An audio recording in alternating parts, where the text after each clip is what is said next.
No matter where you live in the world, there is always the threat of a natural disaster, whether that means a major earthquake, hurricane, tornado, solar flare, an EMP strike, or anything else that would stop us from going about our daily lives.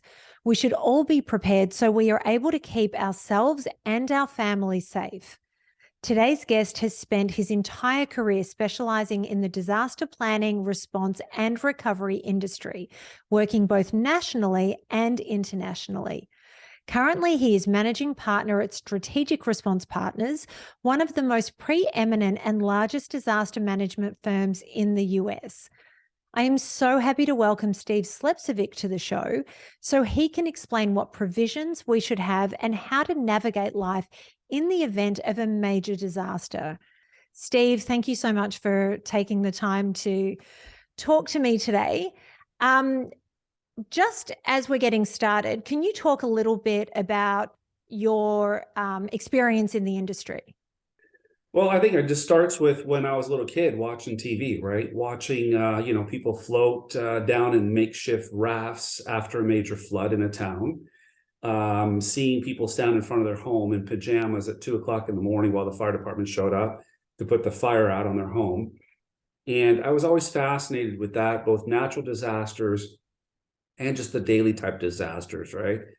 And coming from a family of developers, I was the one who wanted to put those properties back together, right? Help them get back to some kind of normalcy, back to restore their lives, restore their homes, restore their businesses. But in the process, I saw a lot of things that weren't being filled. And so with my background in structural engineering, design, building, since I was about 12 years old working with my uncles, I was like, you know what, there's a big need for in the wide area disaster space for getting in there early and helping with the medical side of it, right? Helping out with the security side of it. And so instead of chasing a hurricane and going in there after the event, I decided the best thing that I could do in those type of events was to go in early. So there's nothing that comes easy, right? I remember one of my first hurricanes many years ago that I was running when I was running a bunch of equipment on tractor trailers, and the hurricanes were coming in, and we did not have the weather tracking, meteorology, the intel, the iPhones that we have today. And we miscalculated on where a hurricane was supposed to come on shore. It was supposed to go further up the beach and then turn in. Well, it turned in a little bit early. And I remember that the trailers almost flipped while we were driving this equipment into a disaster zone, but the hurricane turned in a little bit earlier, and we came very close to being a part of the victims in a hurricane scenario. So multiple storms later brought in everything from structural engineers, bringing in fuel, power generation, bringing in a great, highly trained team of paramedics, and then bringing in armed guards, because when those type of events happen, what people don't realize is that EMS services are not coming for you. You can call 911, and if you didn't evacuate out of the hurricane zone, there are no ambulances that are going to come pick you up. The fire department's not responding to calls once the winds hit 40 miles an hour. Law enforcement is not coming out to handle the fact that your store is getting looted or that your facility is getting robbed. So a lot of the riffraff knows that, and that's where a lot of hurricane heists are happening. Actually, they made a movie specific to that, where people go out in those type of environments and seek to actually take advantage of the vulnerable. And so we've positioned our company to be that first line of defense for these private asset owners, logistics centers, for hospitals, for airports, for the municipalities, for critical infrastructure that cannot go down. And in those areas, we get in early. We're like a city within a city, preparing them to weather out the most violent of hurricanes at ground zero. And our stuff is to keep that ship afloat. And one case scenario, just to give you an example, was Hurricane Florence. It was the main trauma hospital for 3 counties. We pulled in early and made all the right calls, you know, of getting equipment in early, getting fuel in early, power in early, manpower in early. And sure as it would have it, the rain totals hit the numbers that we were seeing. The hurricane stalled out for 5 days, and it created Wilmington to be an actual island. So no equipment could get in and out. Resources couldn't be brought in and out of that area. And the roof on the hospital actually came off.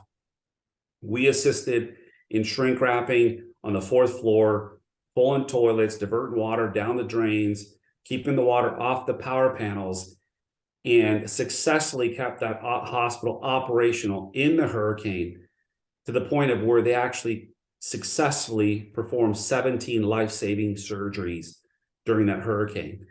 So yeah, it's very critical, but that's not a job that FEMA does. So private companies in the industry look for companies like ours with a highly trained team who's going to be bottom line, moment to moment. We don't get excuses.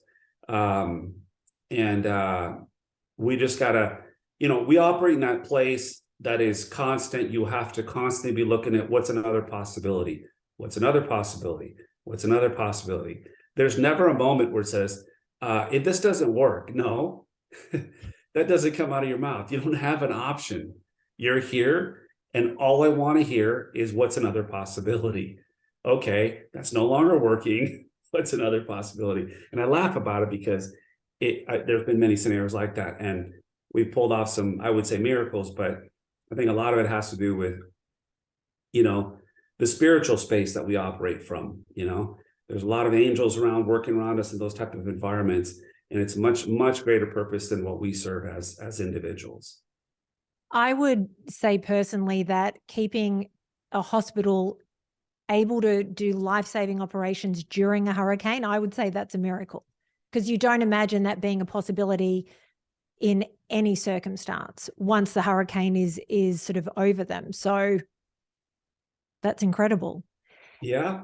And there's some calls that you have to make that are tricky, right? So some hospitals that should have evacuated in prior hurricanes didn't. And one in particular was Memorial Hospital during Hurricane Katrina.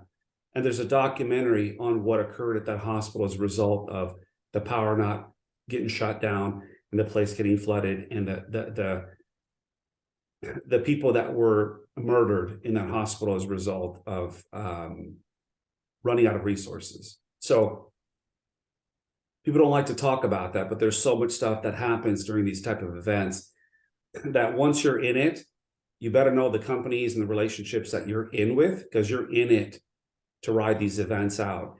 And that goes the same thing in your household. When you're making your own personal plan, you better know who you're in the boat with, because that boat is your lifeboat.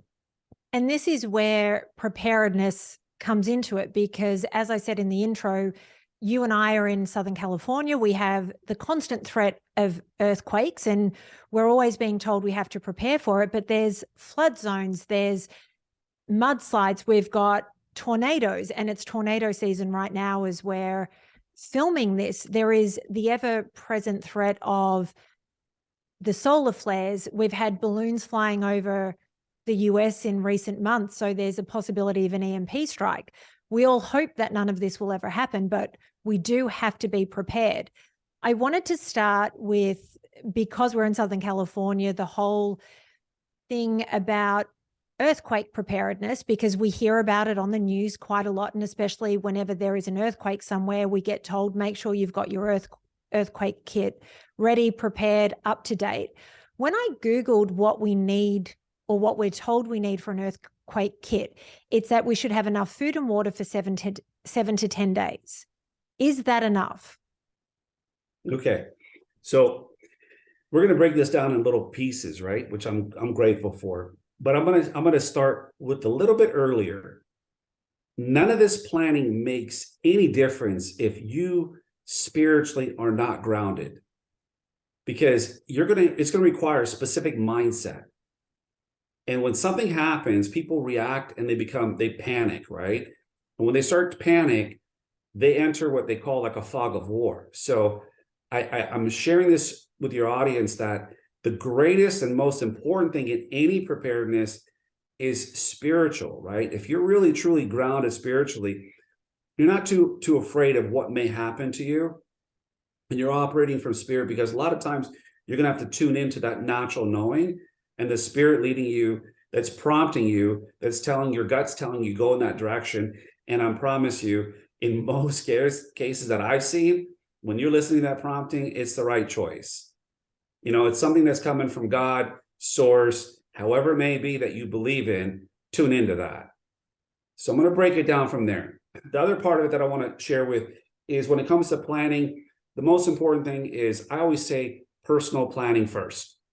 If you're not healthy, physically fit, taking care of your stuff, that's all part of a disaster plan. If you're overweight and you're busy watching Netflix all the time and eating horrible processed foods, man, I've seen people, like during the 94 earthquake, there was a fatality. A guy jumped out of his second floor window, out of his shower, okay, because he's scared that the building was going to collapse, and he died naked. I mean, it's kind of embarrassing too, if you're going to maybe have some clothes on, but this guy came out of his window while he's taking a shower. And if he would have just stayed there, he would have been fine. But he freaked out, he panicked, and ultimately a lot of injuries happened with that. So breaking down earthquake, food, obviously one part's important. But then again, if you live in a building, you want to make sure there's a gas shutoff valve that has, and it's an earthquake valve that has like a ball, a steel ball that actually rolls over when there's the ground shakes to a certain point, and it caps off the gas. So there's a gas shutoff, and if you Google earthquake shutoff gas valve, there's several companies out there that provide it. Some even provide it. It's not that expensive. That can come install it in your home, apartment buildings, so on and so forth. Okay. The other thing that you could do in your home is, if you look at your bookcase behind you, just to give you an example, most times what people happen is when an earthquake happens, all the lights come out. And in most cases, what people don't realize is that the cabinets in their kitchen open up. The bookcases, their china cabinets, all this glass comes out, breaks on the floor. Say it's 2 o'clock in the morning. The lights are out. You don't see nothing. You don't normally put slippers or shoes on. Most people panic and they just run out, and you're running across glass. Now you're a person who's bleeding, right? And you're injured, and you cannot attend to other matters. One of the simple things that you could pick up is a thing called quake hold. And quake hold, you can buy it online. I think they even sell it a lot by like the Home Depot, Lowe's, Ace Hardware. You could find it in your local stores, but it's like museum putty, right? You could put it underneath the light, you fix it to that. You fix it a couple of things. There's these little straps that hold on to heavier bookcases, so that heavier bookcases don't come down. There's people that died during the earthquake with just a mantle of books or bookcase coming down on them. So a simple fix that just straps that heavy bookcase onto the wall. Yeah, some books may come out, but okay, we can deal with that, right? So, I mean, those are the important things. And of course, if you smell gas, get out. You know what I mean? Get out and stay out of those out of the property, because a lot of times what happens is there's subsequent fires that happen. And if you watch any of the earthquake videos, multiple fires are happening throughout LA during this Loma Prieta earthquake, the Great San Francisco fire. The other part that people have to understand is that the LA County Fire Department, when Northridge happened, and that was around 4 something in the morning, okay, was maxed out in 7 seconds. In 7 seconds, majority of all the resources went to Kaiser Permanente, which was a hospital that had a partial collapse, and they were dealing with a mass casualty situation right there, okay? So they pushed all the paramedics they had. And what people don't understand is that when the alarm happens for an earthquake, every department sends out a truck, an engine, who goes in a very specific route, and it doesn't stop for anybody. So if there's people on the street that got in accidents and bleeding and people running out to them and houses on fire, they're not stopping for nothing. Their specific job is to go survey the area, because comms are down. They're on radios, right? They come back into the station, they report to the battalion chief, and then they decide what order of priorities are going to happen. So that's why it's important, as part of your kit, to have an emergency kit and get some basic EMT training. Look, even if it means YouTube University, start somewhere, right? Look at how to bandage something, how to triage a scenario, get some CPR training, or just basic EMT type stuff that you can sign up and take a course and get at least some of that stuff back to it, because you may be the person who's responsible for bandaging people around you and dealing with triage in situations like that. To me, I'm not a fan of the whole downtown scenario. A lot of people that are living in these, urban places, when the infrastructure, if there's a massive earthquake, the infrastructure is blown, water systems, power grids down, and it's a massive type situation. I always say, as soon as it happens, if the roads are open, while they're open, carefully, calmly, go outside that impact zone. Because I promise you, where there's power, where there's fuel, there's water, there's food, there's shelter, stay in that area until the chemical spills that are happening from plants, the ammonium nitrate that could be an explosion that's happening right next door to a production plant, the chemical places that you're dealing with driving by that you don't realize that it could impact or have a fallout on your location. When you're out of that war zone, you're going to be in a much safer place for you and your family, and of course, obviously, your furry friends.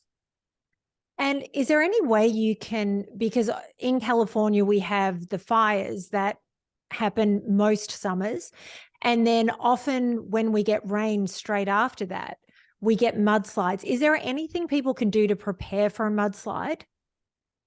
Well, the main thing is the areas where you don't have that ground cover that's embedded back in the soil comes loose, and then when you have a good rain system, it creates a massive mud flow that can take out properties. And we've dealt with them in Montecito, in the La Conchita, the big landslide that happened off the 101.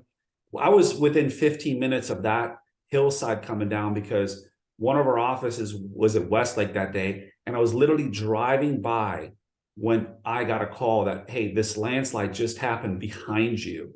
I turned around, went in there to see people screaming and running down the streets. And I promise you, it's ingrained in my brain, a father who his wife and his 2 children were buried alive in their home. And he was running to the gas station that I pulled into, and seeing that whole system, that whole thing process out, and really be in a position where there was nothing that even we could do, right? Because there's so much earth movement into that area. You can't physically go in there and start digging when there's a hillside that's still unstable, and the soils engineers hadn't been out there. The Army Corps of Engineers hadn't been out there. No one had been out there yet. We were first on scene. So what I always say is, if you're in an area where there's a hillside behind you, or there's a potential for debris flow, mud flow, that type of stuff in a burn area, and the hillside's not being treated, or there's not retaining walls being built, or the city's not putting in the proper barricades to divert this type of situation, for me personally, I would look to either bring a soils, a structural, or into that scenario, have that conversation about what if this hillside stable or not. And I'm a fan of just moving. I mean, if you have this thing that's over your head all the time, why would anybody want to live that way? And not only that, but I've seen such scenarios where the irrigation breaks on the hillside above you, the guy that's irrigating his property, and it has nothing to do with the fire, and also the whole hillside comes down. So those type of things are important to do a survey, and it's really inexpensive to hire a simple drone pilot that has thermal cameras on it, and that thermal camera will run at night, and it will detect if there's a leak or there's water running. And so periodically, I would just do that as a life safety measure if I had a hillside behind my house. So we've touched on earthquakes, we've touched on the mudslides. Depending on where people live, so whether it's a hurricane area, tornado prone area, are there different things that people should stockpile or have prepared depending on where they live? I say regardless of where you live in the United States, I think 3 to 5 months, 3 to 6 months, having food storage is not a bad idea. And I mean, especially if you just simply look at the inflation costs, right, that are going on right now, that inflation's out of control. Food prices are going to continue to go up. And this is not a conspiracy theorist. You just have to take a look at all these different countries that are stepping onto the BRICS system and that are stepping out of the petrodollar, right? And the threat of China going to war with Taiwan. There's a lot of saber rattling. But what people don't understand is if that happens, China immediately stops all trade, all movement of all stuff, cargo, shipping, everything. As a matter of fact, they run and own a ton of ports, not only in Australia, but they also own the ports of LA and Long Beach. So when there becomes an issue, they have a lot of power to shut down a lot of these logistic channel. So without diving into that whole aspect of it, 3 to 6 months, canned goods, smoked goods, stuff that you have in jars, right? And I would just say it's smart because that investment of the canned goods is never going to go bad. And I mean, it's going to go bad, but obviously in 2 years from now, if nothing happens, you could sell that whole thing and replenish your stuff. It may have a 5-10 year shelf life. So just say in 2 years, 3 years, you want to replenish it all, or you just want to donate it to a food pantry. Those are all good things to do. And in the latest lockdowns that we had over the last few years, I know for me, with all the canned goods that I had, I stockpiled to a certain point, and then I kept a rotation system, kind of like you do from working in the supermarket, which I did when I was younger. And all the new food would go in the back and the older food would sort of move forward. So to maintain certain levels, but keep the food in rotation so that it's always fresh and you get that new timeline. Yeah, and I think it doesn't hurt that when you're at the grocery store, you just do a little bit at a time. It's not like I'm going to go out there and buy, X amount of pallets of corn or beans or rice or whatever. But like in small sections, you buy it in sections and then exactly rotate it. Along with food. I mean, food, you can go without food for a couple of weeks, but water, you can't. You go a couple of days without water, you're done. So that leads to the next question. People can obviously stockpile a certain amount of water in bottles, but again, the water in plastic bottles needs to be rotated because the plastic expires and will release chemicals into the water. If there is some sort of disaster, no matter what it is, and flowing water stops and we need water, what are the best ways to go about it? Is it the life straws? I've heard you talk about how people can utilize the water in their pool, but how do they use that if there's chemicals like chlorine and what have you in the pool water? Yeah, so I think one of the things to think about is when there is an earthquake or there is some sort of water area disaster, what you want to do is if you're at home, the first thing that I always do in those type of scenarios is you want to open up all your plumbing valves, right?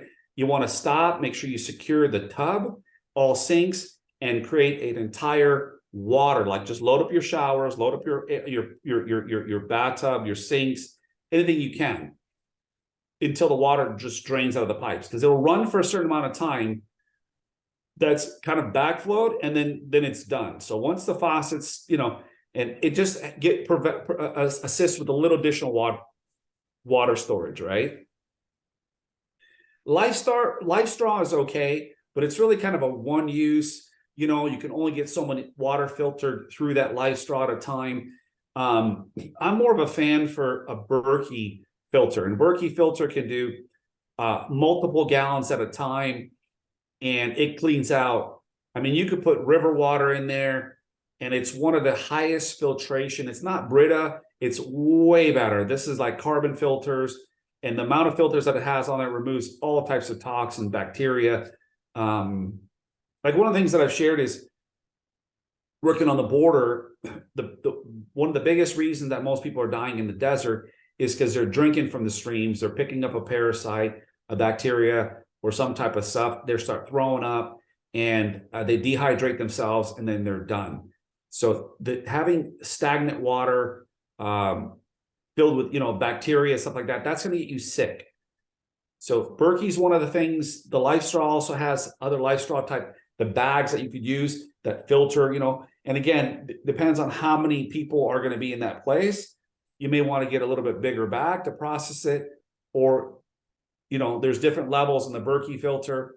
I'd pick that up. That's just where I'm at. It's stainless steel. and it goes through, and it just, the level of how many toxins it removes and stuff that's where I'm at with, what my go-to choice is.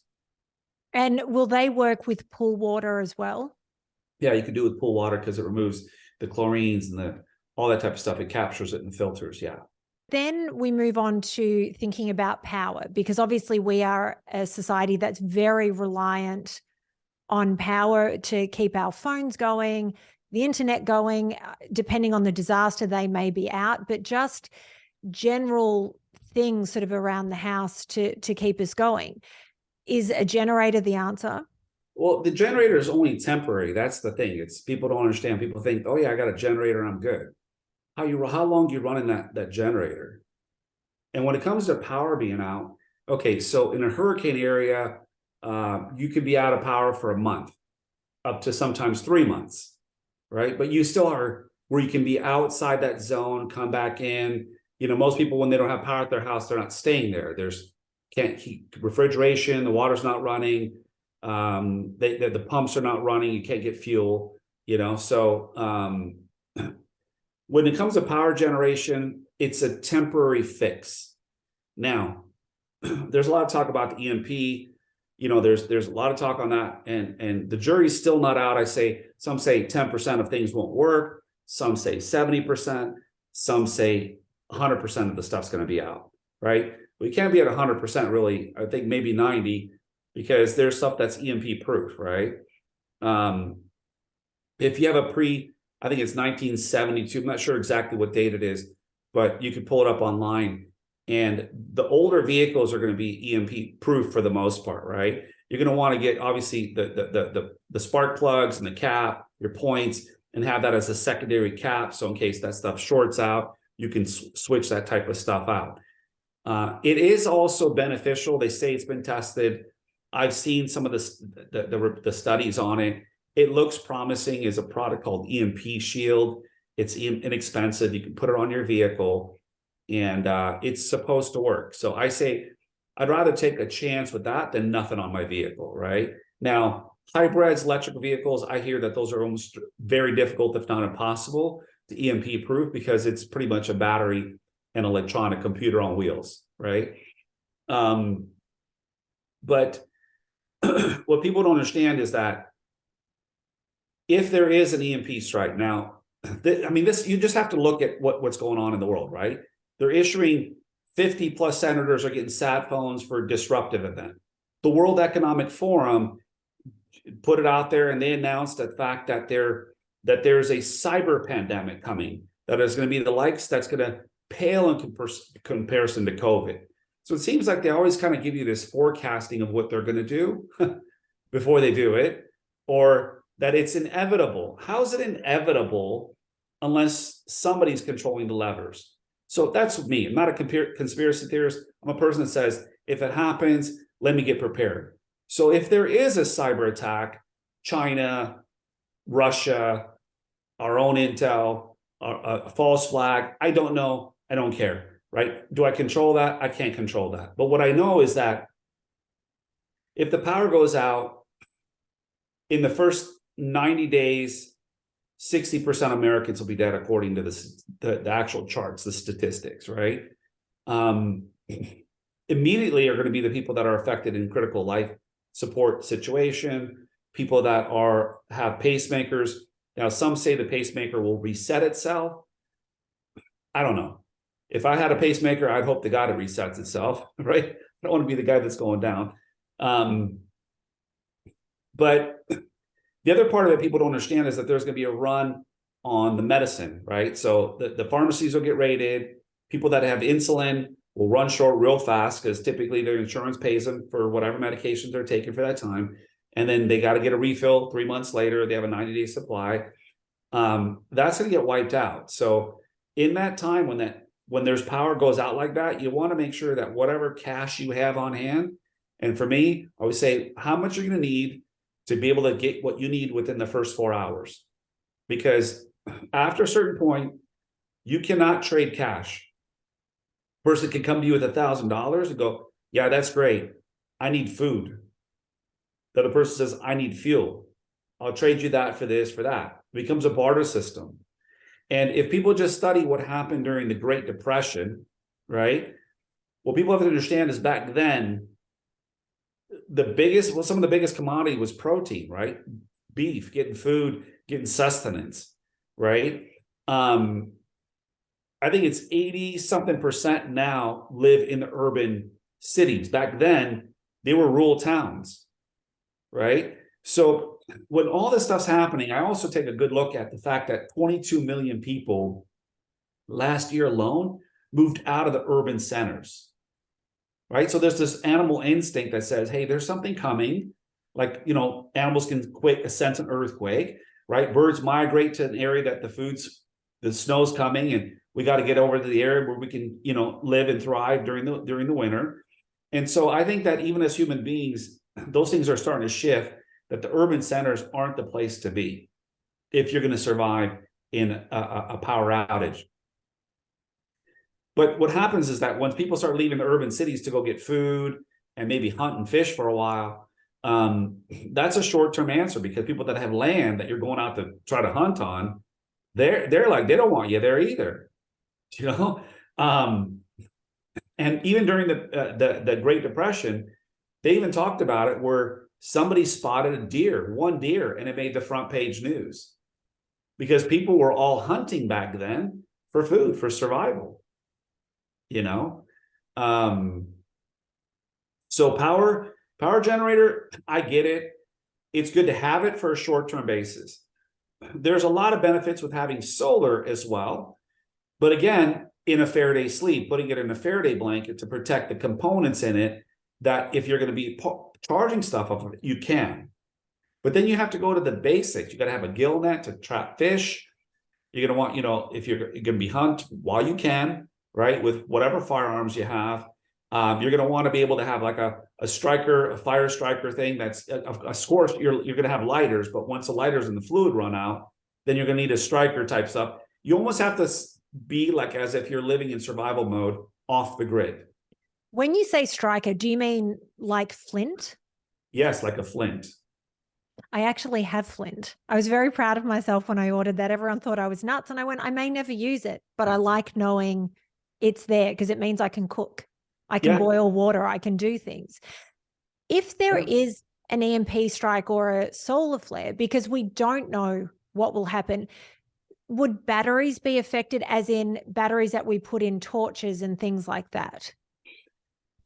I get it both ways. Some say that it will because it's connected to something. Other ones are saying no, it won't if it's standalone. Other people say yes, it will if it's standalone. Look, there's a set of batteries and stuff like that I have in a Faraday a cage that I keep, a certain amount of things these are my go-to if all else fails.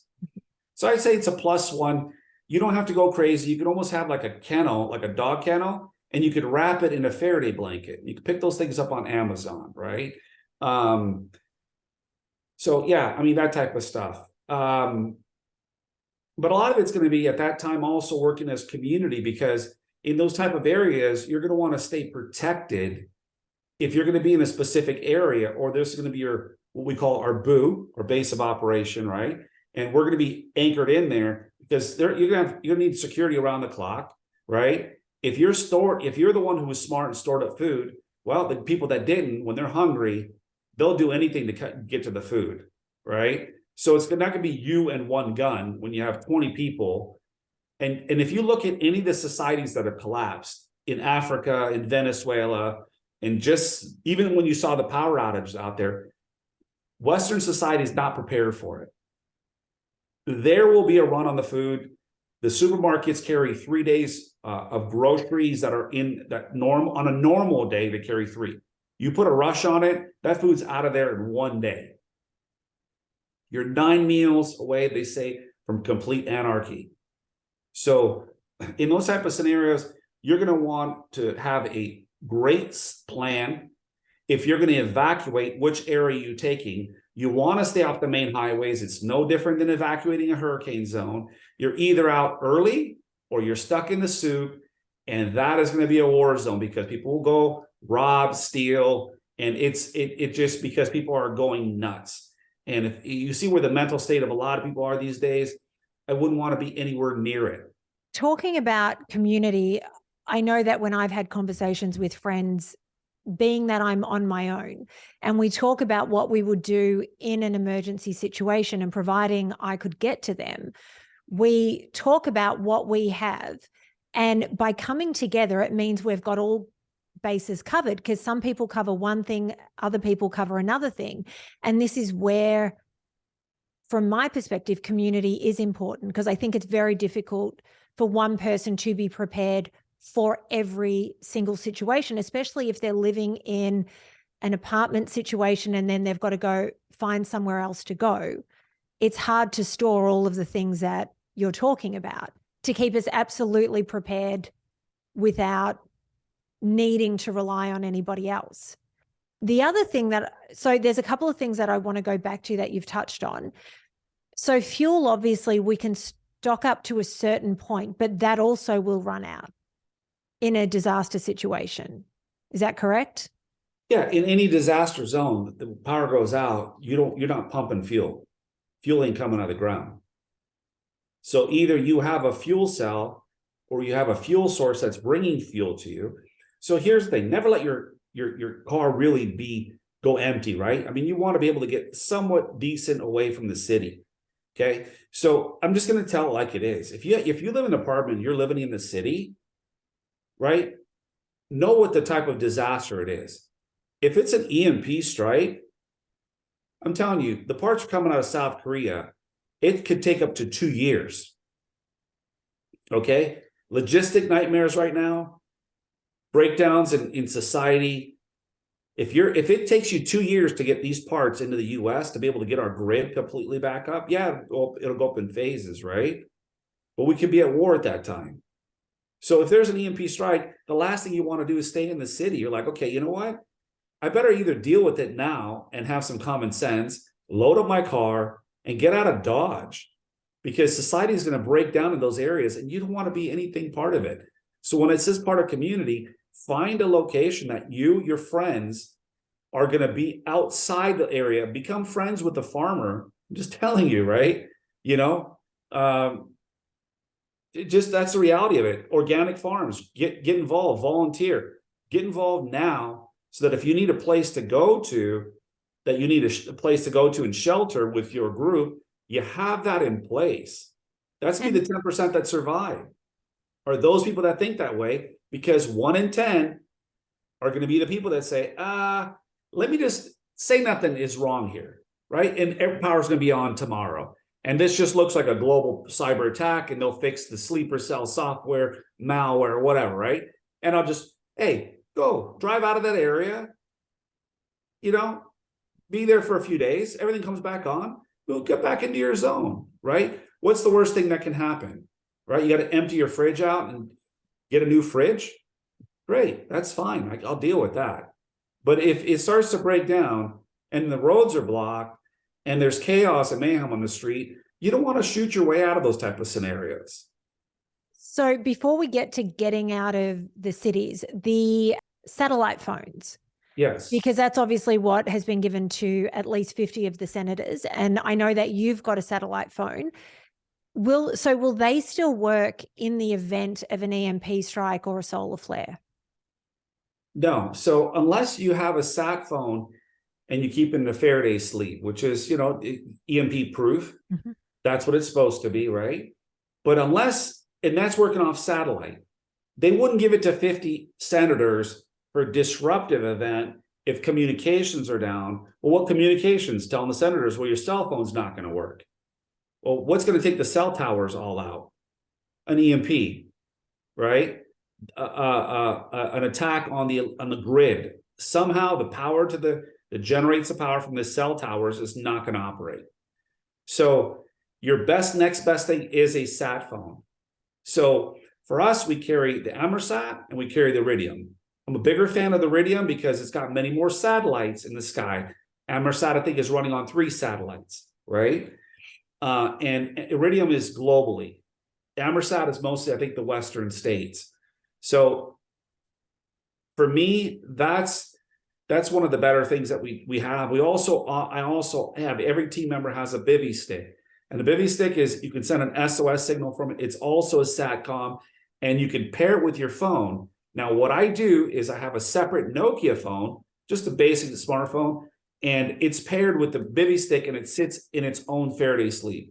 So if my iPhone gets fried, I can open the bivy stick, send a mass message out to the group, and I can grab my sat phone and start making calls. So if someone can't get a hold of me, they got the message on their, when they pick up and they open up their Nokia phones, they get the message on both my coordinates, longitude, latitude, exactly where I'm at, and what the message is.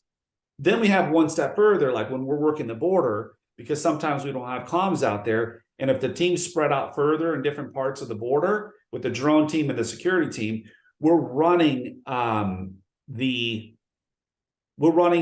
sat radios, which is a Iridium as well, and it's a satellite, but it's those radios that you see with the big antennas on them. So we have that as an additional backup for ourselves, because we can never be in the dark, you know, for us. Those radios, are they like a CB radio or something completely Yeah, different? it's a two-way radio, you know, two-way radio, and it could be anywhere in the world using it. What's the sort of distance that they have? So the sat phone, you could be anywhere in the world, and the radio, you could be anywhere in the world, because it's bouncing off the satellite. It's two different things. So you have the radio to radio, which is, we have a 2-mile radius on like the Motorola radios. Then we have the Iridium radios, which is a satellite radio, and it works the same way to the whole band of radios that we have in the network, but it's using the satellite for its comms. It's not going through a repeater or through radio to radio. With the satellite phones, how much do they cost? Where can people get them? Is there a monthly charge with them? And the other question is, if, let's say, the EMP strike hits the US, but it hasn't hit Australia or Europe, can the satellite phones call cell phones in other countries, or can they only go satellite phone to satellite phone? No, you can call a satellite phone to a cell phone in any other country. So say it's just our comms went down, and you pick up the satellite phone and you call your family in Europe or in Australia, they'll be able to pick up on their phone as long as their system's not down. And the good thing about that is it'll create a peace of mind, or just that peace of mind that, hey, it's, you know, proof of life. Hey, I'm alive, I'm good, not to worry. This is where I'm moving, this is where I'm going, this is what I'm doing, right? And can you tell me what you've noticed? Well, yeah, there was a strike on your infrastructure, or there was a nuclear explosion that hit the East Coast and took out the grid, or it was a tram derailment, or it was some, you know, again, like the 60 tons of 30 tons of ammonium nitrate, 60,000 pounds that went missing, right? So it could be multiple areas that are set up by substations or vehicles just driving into them. You know, it could be anything that's planned, but at least you'll be able to go, oh, well, that's an area I want to avoid. And I had it on my evacuation plan to drive through there, and I'll be driving by that area that got hit. Maybe not a good idea. I'm going to take this other route. And now you just saved yourself maybe 12 hours and God knows what, you know, from that type of scenario. And but where can... Go ahead. I meant to answer your other question. Oh, well, I was just going to repeat them, so please go ahead. Okay. So on the satellite, the place we normally get it is the satellite phone store. Okay. 2 locations, one in Shelter Island, and they provide a lot of the military out of San Diego with sat phones, right? A lot of also the ships that go in and out of there, the maritime, you know, the different ships that are yachts, everybody uses that type of Iridium platform. And they have one in Sarasota, Florida, but you can order online. If you go to sat123.com, you can order from them. They're one of the better companies out there, and I think they have a promo going on right now. I think it's the phone's free. Don't quote me on that. You can check on it. But I remember that when the Ukraine war broke out, they were completely sold out of phones for 8 months. So they started getting them back in. So the smart thing I always say is get it early. Don't be the person that when the stuff hits the fan, you're standing in a long line with nobody to talk to. It's very different. Toilet paper, you can find substitutes for that. Communication, if you don't have a sat phone, you're not talking to anybody. That's just the reality of it. So yeah, sat phones are really, really critical. Ham radios, people talk about ham radios a lot of times. You have to have a license for it. You got to do some training on it. And then you have to have ham radio to ham radio operator to be communicating. You're not using a ham radio to call somebody's cell phone. So I think that it has its drawbacks. It's not something we use. And again, it's not just having a sat phone. It's also having a sat phone to other people that are in your community, to other sat phones. You want to have people that are going to be providing you resources like food, power, water, other resources. So you have those vendors, sat numbers as well, and set up a community that if we go off the grid, we're going to meet at this location. We'll have a check-in board every 4 hours. You're going to sign in until the whole party's together. And here's what we do as the next phase. What that does is it allows you not to panic of like, what do I do? Oh my God, I've been talking about this. What I do? No, you automatically know. Okay, my first stop is I got to go by the pharmacy. This is the first stop. I walk in while cash is still being exchanged, right? Look at how much cash is like, oh, we don't accept cash. Oh, we don't accept cash. When you walk at the pharmacy, you're like, I got cash, and they're not selling the stuff to you. I mean, I often wonder in that scenario if they're saying we're not accepting cash, as a lot of places are doing at the moment. But if everything was to go down and it was cash or nothing, would they make that shift? well, I'm gonna share it like this with you. Okay. Somebody's walking in with a gun, right? If somebody needs insulin or someone needs heart medication, someone's walking in with a gun. So they're either going to give it to you in a scenario like that, or you're going to be sitting there trying to hand them cash and they're not taking it. The person behind you is going to step forward and put a gun to that person's head and says, I'm taking it. I mean, that's the reality. It's going to be complete collapse of society. If you see some of these areas that are collapsed, and a lot of videos they scrub, they take it off, they don't want people to see it. I've been in those zones. I've seen complete mayhem after hurricanes, even in Puerto Rico, complete rioting, looting. You'd be shocked about how people react when it gets into their mindset that they're going to potentially die and food's not coming and this place is destroyed, and they don't know what's going on outside, that help is coming. They don't know. In their world, ain't nobody coming for them. Getting out of the big cities. I've heard you talk about this, but we're a society that is reliant on our cell phone. We're reliant on Google Maps and whatever other app that will tell us how to get where we need to get to. The main roads always clog up in any sort of emergency. So how do people get out safely and not end up in that sort of crush of traffic? So I always say, just go get a paper map, right? From California, right? Your roadway map. That's gonna be your best friend in your back pocket. And some people say, you know what? I can't get on the freeway. So I remember we were down in Mayor Antonio Viragosa's office after the earthquake, and we had an earthquake planning meeting in the rotunda. Some of the high-rise owners were there, city officials were there, and I was there with the LA County fire captain, Redondo Beach fire captain, because he was talking about how they would evacuate the cities if there was a major earthquake for the sake of tsunamis. And their whole plan was to do it similar like they do the 4th of July, where they barricade roads and they kind of create the arteries and stuff like that. And Brian LaFave was talking about how they would evacuate the city. And I listened to it, and it was all beautiful. And then I chimed in, I said, have you been on the highway during rush hour, the 405, the 101, the 110? Okay. Now, imagine if there was an earthquake around that time and you dump all the high-rise buildings and all the people in those buildings, apartment complexes, and everybody try to get in their car at one time to go anywhere. Nothing's moving. Nothing's moving. I would not get in a car if I lived in any of those areas. You're not going to get on the 405. You'll be lucky if you're moving through the side streets.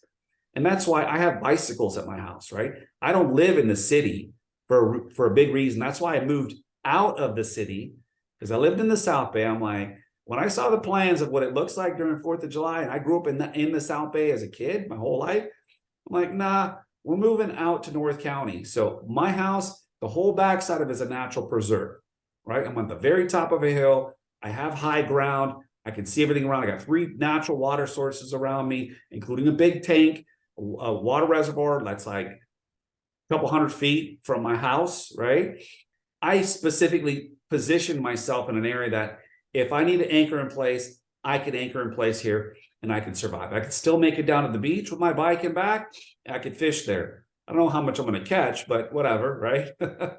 Got to feed the family, whatever it takes. But those are the things that, I mean, I would seriously, I'd have a bike, and people say, "Oh, get an electric bike." Well, if EMP strikes, what good is your electric bike? Just old school pedal. And you know what? Take your time, right? Take your time. Just be safe. Obviously, I say carry a handgun on you. Have at least 3 magazines with you at minimum, right? You're not going to carry an arsenal with you. You're going to be weighing yourself down. And get out of Dodge, right? If you're in a place that you can't shelter in, that you are going to shelter in, then what I say is pull the shades down, put the couches up against sliding doors, up against doors, basically create a bunker inside that area to be able to shelter in place, until you get the proper help in there to shore up your resources, to be able to get you out of that area or extract yourself safely from it. Look, I learn about this every day because when several very well-known people called me when Ukraine went right into war, and they're like, we got family members that we need to extract them out of there. It's very critical to be able to know how to move in those areas and move out of it. People ask me, like, why would you do that? Aren't you afraid of your life? And I'm like, well, how good am I as a first responder if I don't actually train?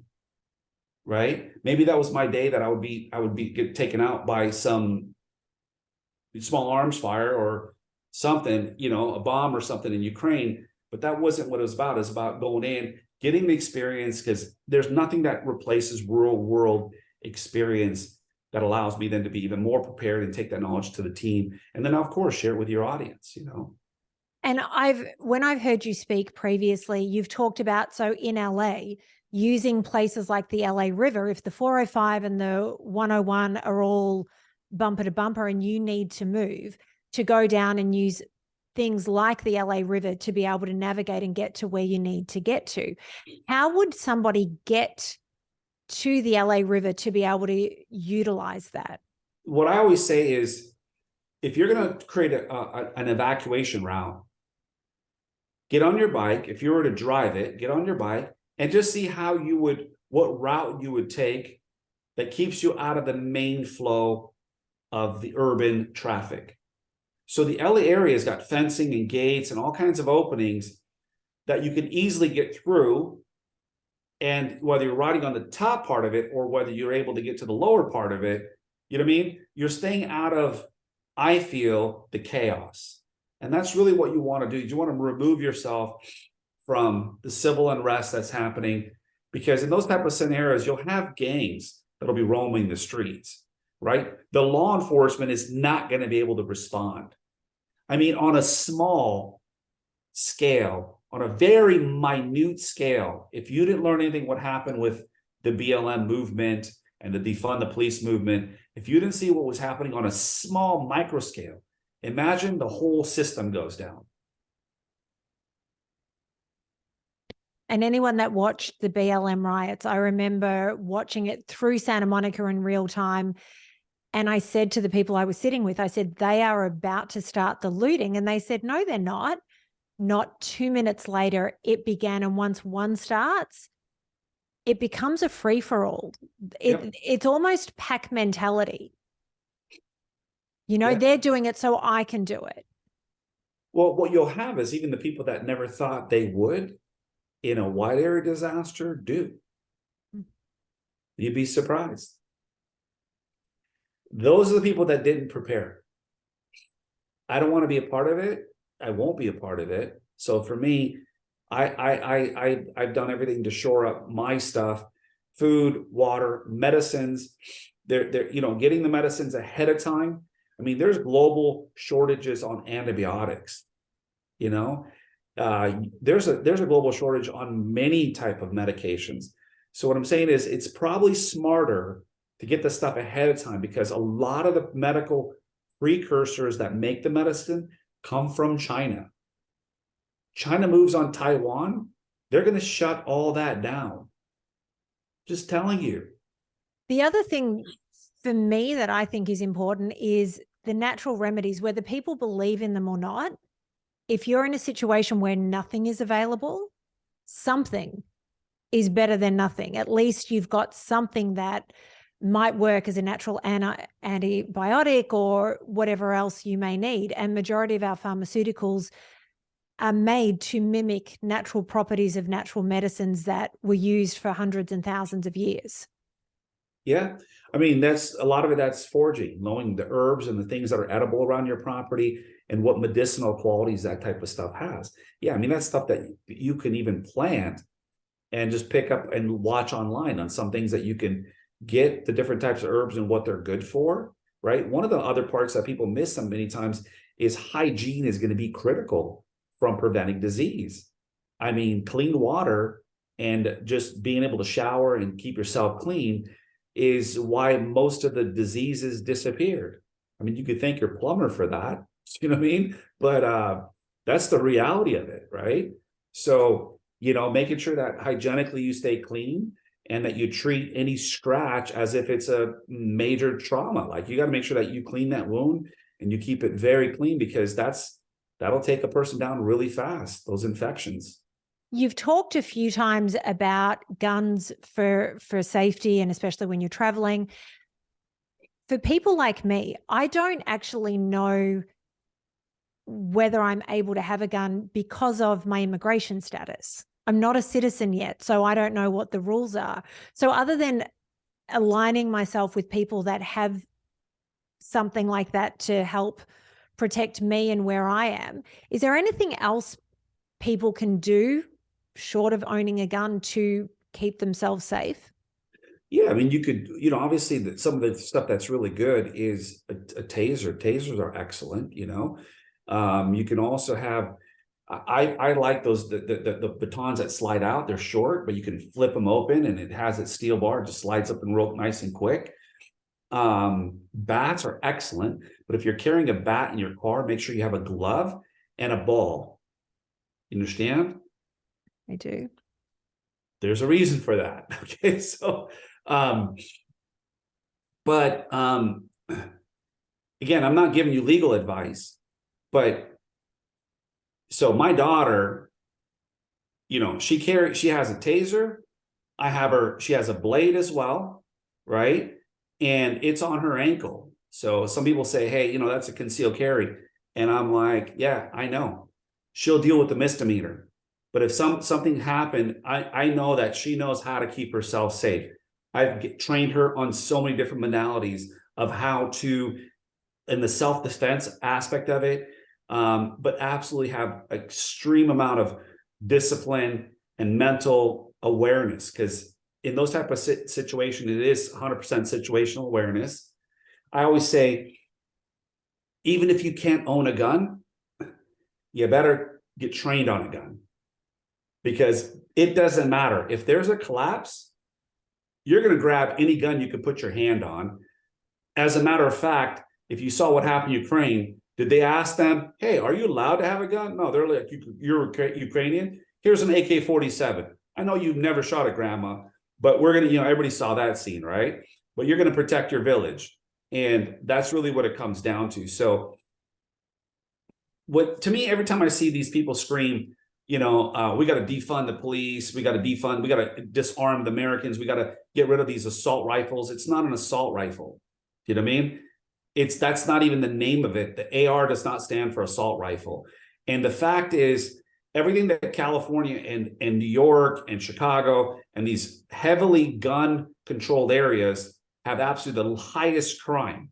If you look at Switzerland, that has every citizen in Switzerland, for the most part, can have a gun, and most people actually do, has the lowest crime rate, right? And the quickest way to stop an active shooter is another gun, right? It's a mental issue. The gun didn't pick itself up. and shoot the person. A mental unstable person picked it up. And if the criminal, if person thinks for 1 second, it's like, oh, you can't have a gun. What do you think the criminal is going to say? Yeah, listen, I just broke about 50 other laws before you put this law in place. I'm going to, that's going to stop there. It's like the burglar that goes up to a screen door and goes, oh shit, the screen door is locked. Can't hit this house. Doesn't happen. You know what I mean? It doesn't happen. Those things don't stand in the way. So that type of stuff, every time I see a government type pushing that stuff, if you just look at history, shortly when they've taken the guns from the citizens, they've killed millions of people, right? And that's the government. So for me, I say, get trained on your firearms, cycle as many times as you can, get comfortable with what you know is going to be in your hand, right? And because in those type of scenarios, I have very close friends that are still here today and breathing when they were the ones getting shot at, and they've taken bodies down because in that moment, they don't remember a single thing that happened, but their body, their muscles simply reacted to what they were trained on a discipline. And if it wasn't for the cameras that caught the entire scene, the person didn't even recall any of it. You understand? But the body went into automatic cycle, you know, and then that was it. It was that's how it is. So I always say train, because in those type of scenarios, it's going to be whatever it is. And honestly, laws don't matter at that point, but say the laws do matter at that point, right? I'd rather be, like they say, judged by 13 than carried by 6. And that's really the bottom line. In talking about training and preparing yourself for, you know, the safety or having to be able to use whatever you have available, should we also be checking whatever it is we have stockpiled, whether it be the sat phone, the CB radio, the food, all the generator, whatever it is? Should we be checking that regularly to make sure everything is up to date, working? Yeah, I would do it every quarter, every 3 months. Turn your sat phone on, gives you a reason to charge it, right? Make sure you have your battery backups, check your food, look for the expiration dates of what you set. So maybe this time to, you know, move this stuff to a pantry, or you know what? Yeah, I'm going to use this chili up, and you know, whatever it may be.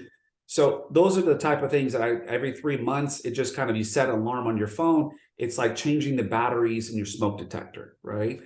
Those things are all important. And one thing is not just firearms, right? We talked about the bats, we talked about the sticks, we talked about the tasers. You know, the other thing is I have a crossbow, right? And a crossbow, compound bow, any of those type of things are extremely quiet, right? But you don't need any type of license or permit for it.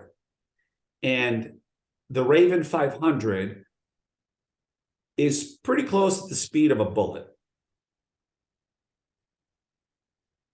And it's ultra quiet. Again, something you would need to train with, because if you don't know how to use it, it's not going to be that effective.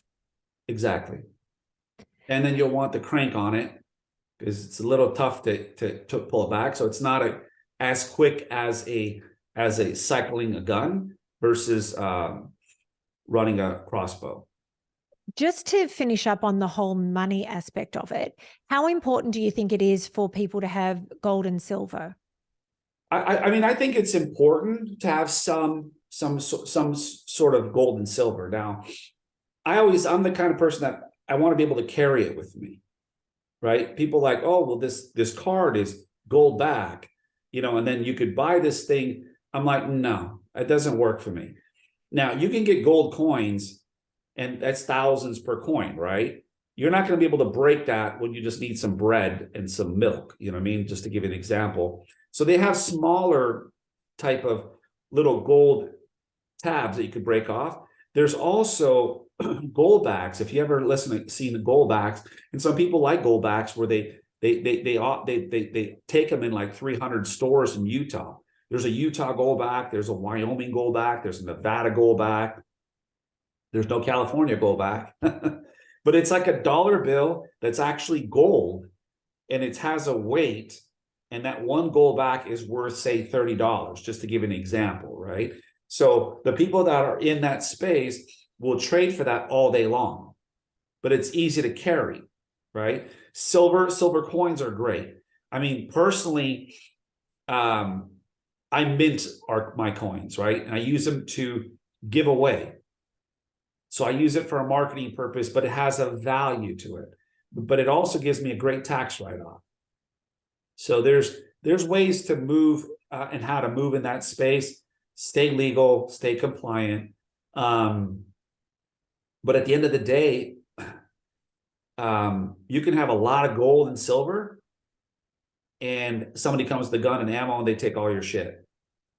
So the whole plan needs to include kind of a little bit of everything to kind of keep yourself protected, shored up, how you're going to move out of an area, what a bug out bag looks like, all that type of stuff. And there's so many things that I can add to it in that process. I just always say, keep your mind fresh, stay healthy, eat organic. Really, I mean, just keep your body fueled properly, do the conditioning. And I always tell people, never, ever live in a state of fear. Like the main thing about planning, people are in this place of like fear. And if it wasn't for like you calling me or with CHD, them calling for me to do a presentation, I don't live in that world, right? I live in the world when I get called like this to talk about it, share a little knowledge on it. I do the planning on critical infrastructure, right? Once that plan is done, it's a different level. There's very little emotion involved in it because there are facilities that provide resources to the people or life-saving surgeries for people. But for me, why is it important in my world that I prepare and that I have all the systems in place? Is because if something goes down, those hospitals, those airports, those food production plants are going to call us to bring in power generation fuel in it. My sat phone had better work. Do you know what I mean? And I better have a redundant sat phone to make sure that one works as well. I got to be able to move a security team in there to secure the facility as the vendors bring stuff in to make sure that that facility is running and no one's robbing them. So these are plans that I have to be prepared. And that's why I said individually, everyone has to be prepared. And like I always tell my team, if your house isn't in order, you have no business deploying. If you don't have a plan, you're going to have no business leaving that house and becoming part of the statistics. You don't want to be the 90% that don't make it. You want to be the 10% that make it, not only make it, but thrive. And yes, we may be going back to the old ways of working in the fields.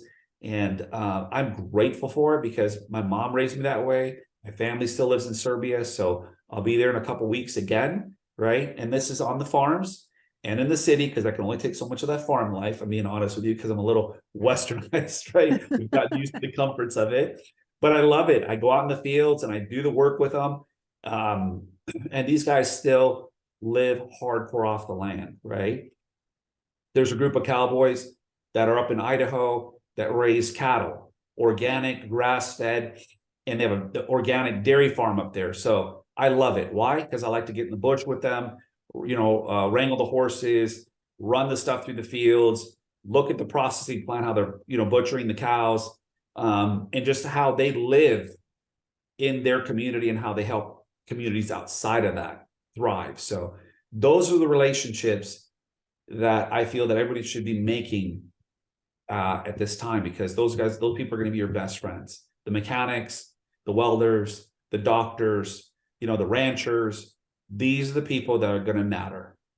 I also think, just to go a little bit further with the whole thing about not living in fear, I think if you are prepared and you know that you've got your bases covered and you have an exit plan, you have a strategy to protect your home, I think that allows you to step back from that place of fear because you're protected. You've done the work to be able to deal with whatever it is thrown at you, whether it be environmentally, EMP, or whatever it is that the universe sort of puts out. So the final thing that I want to touch on is just insurance, because we've, in the last few days, it's come out that State Farm is no longer going to insure new homes in California because of the fire risk. So is there anything people should be thinking about when looking at what insurance they're getting for their homes, dependent on which type of disaster is most prominent in their area? So it's a great question. A lot of people think, well, if there's a power outage, my insurance company is going to pay for food spoilage, loss of use because I had to go stay at a hotel, right? All this type of other stuff. You have to look at your policy because not all policies cover those type of things, right? It has to be an emergency declared a specific way, right? It has to be that you can't get paid for any loss of use until like 72 hours or 96 hours after the event, right? If you were forced to evacuate a fire zone, then it has to be issued by whatever authority, emergency manager, OES, whatever the state of California is, however that goes. So you have to study your policy, but more and more policies are excluding anything to do with wildfires or pandemics, as we found out, right? That people didn't have coverage for it. Now, the Tennis Open did. The Tennis Association was one of the only ones that actually, for an event, purchased pandemic insurance, and then everyone got paid. But all these restaurant owners across the country, all these businesses didn't have pandemic insurance. Wildfire, like, so my neighbor next door, right? I live in a brush area. His insurance went from like roughly $3,000 a year to over $14,000 a year. Same insurance company. Okay. So if you look at the wide area disasters, like every year we've had some major hurricanes that have made landfall. Okay. I've been chasing hurricanes for a little over 30 years. My first hurricane was Hurricane Andrew. I got in this business in 1989. There'd be times where it would be 5, 6 years, no hurricanes. Then maybe 1 or 2 years we'd have a hurricane. Then it'd be a couple years, no hurricanes. Now for the latest time, it's been one after the other, after the other. Every season we've had one major, or in some cases, 2 or 3 major landfalls that have hit. For example, you had Harvey, you had Irma, and then you had Maria, right? Which was Houston, Marco Island, Florida, and Puerto Rico, right? So resources, equipment, and understand these are small pockets. They're able to bring a lot of power generation companies to those areas. But again, if an area gets hit, it's going to have a big impact. But insurance is also, there's several carriers that are still left in Florida, right? The governor changed laws, DeSantis, that stripped attorney fees from the insurance claims. So they're only allowed to get their damages. And the threat was, the insurance company said, if you don't remove that, which was horrible for the property owners, I mean, absolutely horrible for disaster victims, right? They were threatening to leave the state, right? So hurricane insurance is through the roof now in Florida. I mean, and then they have this whole new condo policy that if you live in a condo, you have to match 50% in the reserves. So the condo market for people buying condos has completely dried up in Florida. People are not buying condos. That whole area is just getting decimated. Now there's groups like BlackRock who are going in and buying up these condo associations that got damaged and turning them up into multifamily apartments. And these people that used to own condos are now leaving that market. And insurance is getting very difficult, where they're just, a lot of the carriers are leaving the market. It's not lucrative anymore. They're writing vandalism out of it. They're writing theft out of a lot of policies. So it's amazing when people tell me, and I see these people on the news going, well, that's their reparations. They're going in there, they're getting reparations, they're stealing all that stuff. And the store owners have insurance. Yeah, but the insurance doesn't cover that. That's a loss leader. That's why these big retailers are leaving those areas, because they're losing money and they're not being compensated. It's not any different than what's happening at the border, where people are walking through this field, destroying the agriculture out there. And those are all uninsurable losses. People are like, well, what do you have against migration? I don't know, but it's a security threat, right? When you have people where they're training our greatest military, some of the best military trained personnel trained out of Arizona. And at that base, they've been kept from actually being able to do the proper training because of migrants walking through those zones. So that's putting a national security threat to Americans. The food produce is getting destroyed along the borders, which is actually one of the big bread baskets that we ship from produce all over the world, not just for America, you know? So there's a lot of things. At the end of the day, again, look at your insurance policy, know what coverages you have, make a great plan. And at the end of the day, that spiritual side of it, I'm coming right back to it, is one of the most important things, because when it's complete chaos, and if the world's coming to an end and it feels like this is the end of it, I promise you, if you're tuned into God and you're tuned into your spiritual side of it, and you're truly grounded in what is oneness, I say just walk in Christ consciousness, right? I'm not preaching here. And you tune into your spirit, it will lead you through the most darkest of days, right? So knowing that you have that, I mean, there's so many situations that we've been in, and people tell me I got golden horseshoes up my ass. It's been on the same context, right? But the truth is, I tune into that spirit, and that has led me out of some of the toughest moments. And I feel that that's a big part of the disaster plan, that if it starts there, whatever else happens. And I feel that wherever we go as a country, regardless of what's happening, we're going to come out better on the other end of it. Everything that goes through fire, everything that gets purged through these type of chaotic, unstable times, it comes out better and brighter. There's a huge part of humanity that comes together when there's disasters and fallouts. I just pray that lives are spared and that people truly come together in oneness for what truly is what we all want: cleaner air, cleaner foods, cleaner water, you know what I mean? Leave our kids alone, right? It's my body, my choice. I get to make a choice about what gets injected in what I eat and what gets served up to me. And I think that's really what freedom's all about, is the freedom to move, to express our personal beliefs.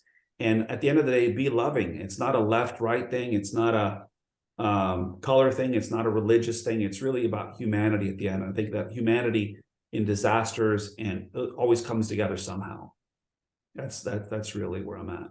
I think that's a perfect way to sum it up. And I was also going to say, we're focused on a lot of the darker parts of disasters and preparedness, because you have to be prepared for all situations. And we've talked about everything that can go really wrong with humanity. But I think you're absolutely right that in those darkest moments, we see some of the most beautiful parts of humanity showing themselves when we do come together and take care of each other. So hopefully we get more of that versus the other stuff, but we have to be prepared for everything. Steve, thank you so much for your time. I thought I was really prepared.